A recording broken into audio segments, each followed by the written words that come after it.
J'envoie les preuves de ma femme, sans voile,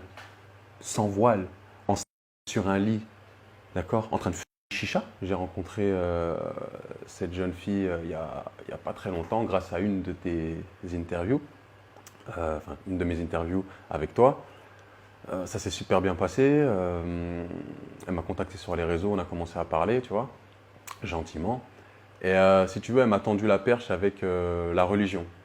La religion, la spiritualité, le voile aussi. Hein. C'était une jeune femme voilée? Une ourti voilée. Donc chez nous, en islam, ourti, c'est les sœurs, tu vois. Les sœurs voilées, elle savait que je priais, donc elle s'est intéressée à ça. Donc forcément, il y a une connexion qui s'est faite au niveau de la spiritualité. Moi, je suis tombé dedans, j'étais comme un fou. Je me suis dit, ah, enfin, une femme qui me correspond, en plus elle est discrète.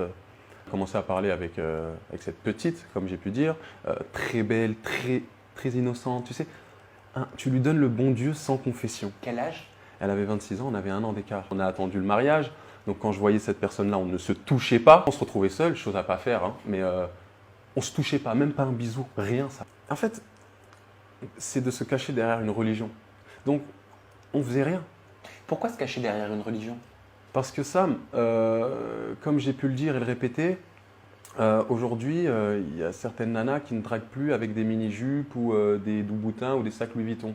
Là, maintenant, elles draguent avec le voile parce qu'elles se disent quoi? Je vais montrer mon voile, je vais sortir mon voile, je vais paraître pour une fille pieuse, vertueuse, mais il n'en est rien. On parle vite de mariage, on parle très vite de mariage. C'était compliqué de trouver quelque chose, de sentir la patate venir, tu vois? Donc voilà, je fais une demande en mariage de fou malade, hein, tout le monde l'a vu, incroyable, j'étais tellement investi et donc je me pose avec cette personne-là. On est en couple à ce moment-là. On ne couche pas ensemble, désolé du terme, mais on est ensemble. C'était en février que j'ai fait ma demande. Mémorise bien cette date, en février. Donc en février, je lui fais ma demande. En mars, on fait la khotba, donc le mariage, le halal, religieux. Dieu merci, j'ai pas fait la mairie, on allait le faire l'année prochaine. Ça s'est pas fait, d'accord? J'ai voulu avoir des enfants aussi avec elle fin 2023. Ça s'est pas fait. Tant mieux aussi. Et donc on se marie, tout se passe super bien. Je prends mon petit camion, je vais chercher toutes ces affaires à Toulouse, dans le sud de la France. On monte à Paris, parce que moi je viens d'emménager sur Paris. On emménage ensemble, tout se passe super bien, voilà. Et tu vois que au fur et à mesure du temps, tu remarques les défauts de la personne. Donc elle est extrêmement jalouse. Elle est extrêmement jalouse, mais bon. Jalouse maladif? Maladif. Elle me l'avait déjà dit, tu vois. Mais je pressentais pas quelque chose parce que j'aime la jalousie. Il faut vraiment avoir vécu avec une manipulatrice pour comprendre à quel point c'est fort. À quel point tu vas chercher tous les bons soupçons possibles, même quand il y a les preuves en face de toi. Rentrer à la maison, Sam, elle disait femme promise au paradis. Quel paradis? Quel paradis? Je retire Insta, je retire Snap. Enfin, j'ai ma femme, je suis heureux. Malgré tout, elle continue à me faire des crises de jalousie à la salle. J'arrête mes coachings, Sam. Ah, t'arrêtes tes coachings? J'arrête mes coachings. Fini les coachings avec les femmes, avec les leggings moulants Gymshark. Fini. Plusieurs cartes de crédit. Je lui donne ma carte de crédit. Va faire le shopping pendant que je travaille. Je lui donne tout. C'est une femme, elle n'a jamais travaillé de sa vie. 6 mois dans sa vie maximum. Elle touche le RSA. Elle n'a pas le brevet. Elle n'a pas le bac. D'ailleurs, les meufs, si vous n'avez pas le bac, ne venez pas me parler. Minimum le bac. Moi, je ne veux pas parler aux femmes qui n'ont pas d'études, qui font rien de leur vie. Ah, là, tu dis ça parce que je pense que tu as été échaudé par tout ce qui t'est arrivé. En fait, donc tu fuis le profil que tu as rencontré. Je fuis. Je t'explique comment elle m'a trompé avec plusieurs hommes pendant plusieurs mois, avant le mariage et pendant le mariage. Je vais t'expliquer tout ça. Le 16 mai, je me réveille. Je me réveille d'un coup, je me dis, et je prends son téléphone, je vais dans Snap, je regarde même pas les messages. Je vais dans les comptes bloqués. Je vois, il y a 6 mecs bloqués. Je dis, ok. Je prends mon téléphone, je fais une photo. Je fais une photo. Je contacte un des mecs, un seul.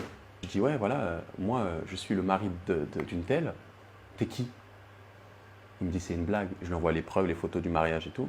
Il me dit, c'est une blague. Il me dit, appelle-moi. Il me dit, mais mec, j'ai avec elle pendant le ramadan quand elle est descendue. Je dis, quoi? Il me dit, j'étais en Espagne avec elle en Europe. J'ai dit, quoi? Il m'envoie des preuves, des preuves, des preuves. Et moi, avant de partir au travail, je dis à ma femme, écoute, j'ai contacté un mec, vois avec lui, tu as 2 heures pour régler, parce qu'il me dit qu'il t'a avec toi, qu'il a fait ci, qu'il a fait ça, je laisse le bon soupçon, je vais au travail, règle-moi ça, t'as 2 heures.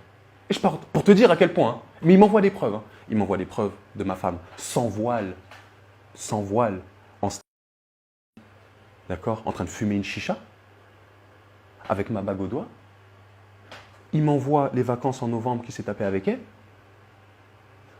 Il m'envoie un Uber qui lui a pris, parce qu'elle redescendait tous les mois, un Uber qui lui a pris pour qu'elle rentre à 2 heures du matin.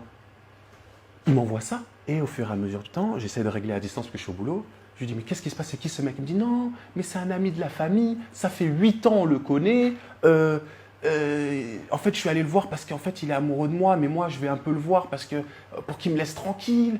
Sa mère, elle me dit pareil, mais sa mère, elle n'est pas au courant de la puterie de sa fille. Elle ne sait pas. Elle croit sa fille. Donc, sa mère, elle me confirme, oui, c'est un psychopathe, laisse-le. Mais je lui dis, à ma femme, je lui dis, est-ce que tu as déjà eu des rapports avec lui? Elle me dit non. Je lui dis, s'il te plaît, dis-le-moi. Elle me dit non. À la troisième fois, elle me dit oui. Je dis, ah, mais c'est pas la même chose. Le mec, je le rappelle, je dis, ouais, mais donne-moi des défauts enfin des défauts, une caractéristique sur ma femme qu'elle a. Il me dit, ouais, elle a une...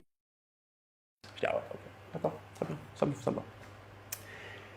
Et au fur et à mesure du temps, donc, je rentre du travail le soir, avec toutes ces preuves, elle me regarde dans les yeux. Tu vois, la manipulatrice, elle me dit, non, mais ça, c'était novembre d'avant. Alors que c'était novembre de là, je le savais, mais je l'ai gardé pour moi. Comment tu peux croire que je peux faire ça? Comment tu peux croire que je peux faire ça et pleurer? Regarde-le à côté de toi. Mais c'est juste un mec qui me saoule tellement. Vraiment, c'est parce que le gars, il a une fille aussi. Parce que je vais le voir de temps en temps. Parce que sa fille, elle me réclame, etc. Donc tu vas voir sa fille à 2 heures du matin. Ben, au mois de juin, le 21 juin précisément, non, le 21 juin, je dis n'importe quoi. C'était même avant le 19, parce que c'était un samedi. Je la regarde comme ça. Et je dis, je sens la patate. Et je vais à ma voiture, je me pose. Je me dis, il y a un truc qui ne va pas. Ah bout, il y a un truc qui ne va pas. Et je remonte, je ne dors pas avec elle. Et elle fait la gueule, elle me dit, ouais, ça recommence tous les 3-4 jours, tu te doutes de moi, la manipulation. La manipulation. Et là, instinct encore. Je me dis, mais ah bon, les 5 autres mecs là sur Snap, tu les as oubliés? Tu vas leur parler? Je vais en parler à un. Oui. Et là, c'est la descente aux enfers. Le 5 mai, juste la veille que je la récupère avec un bouquet de fleurs à la gare, le 5 mai, elle allait se faire par un autre gars qui m'a envoyé une vidéo à l'appui. Le mec, il m'envoie une vidéo de ma femme en train de se faire.